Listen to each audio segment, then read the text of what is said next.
Welcome back to Nate's Woodworks. I know it has been a few weeks since my last video, and I sincerely apologize for that. I've started a fairly large project and was undecided how to break it down for ease of viewing, so I'll likely break these down into 3 or more videos and put them in a series, which unfortunately will make the first few seem pretty pointless and have nothing to do with the end product, so again, apologies. The first video is simply showing me breaking down a pile of pallets that I received. And these are probably the best pallets that I think I've ever seen. They were used one time, and they have a smorgasbord of wood types in them. I know for sure that there's white and red oak, cedar, some maple, poplar, and then there's a few that I'm just not quite sure what they are. There were about 3 dozen pallets in all, and I had to build a pallet disassembler for the job. There are many methods to take pallets apart on the internet that you can find either on YouTube or just on woodworking sites. You can use reciprocating saws, a hammer and a breaker bar, or simply cut the ends off the slats at the edges of the runners where they're nailed to them. I opted, of course, for the most aggravating method, which is prying them apart and trying to salvage as much of the wood as possible. My design of the pry bar isn't really original. It's a really poor copy of Izzy Swan's Pallet Pal. I'll put a link to his video in the comments below. I simply just had some angle iron laying around and I welded them to a frame that I then bolted to a really messed up 2x4. It got the job done and it saved most of the slats intact with minimal breakage and splintering.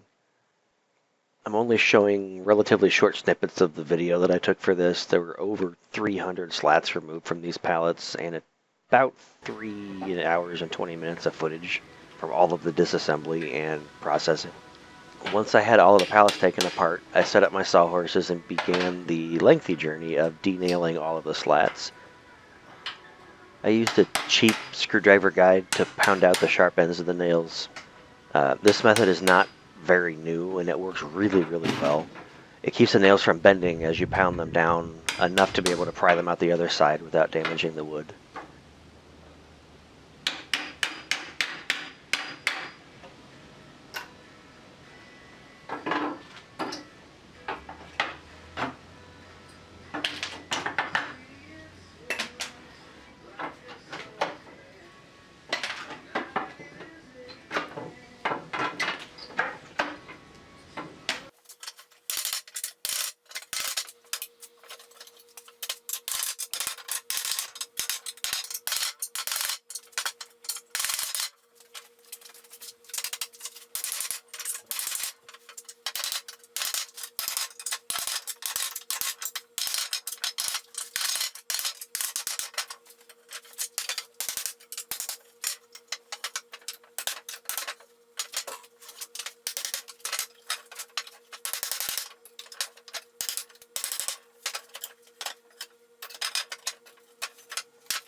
Once all of the boards were denailed, I separated them into the 2 widths and piled them up in preparation for processing.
And there we have it, 328 slats from those pallets.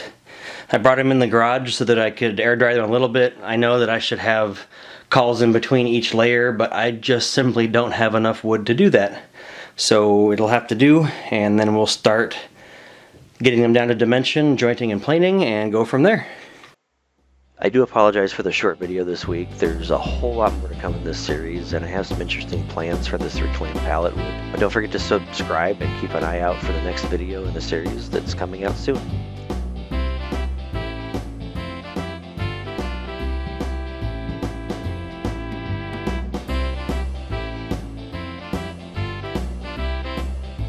As always, make your world a better place, get out there and build something beautiful.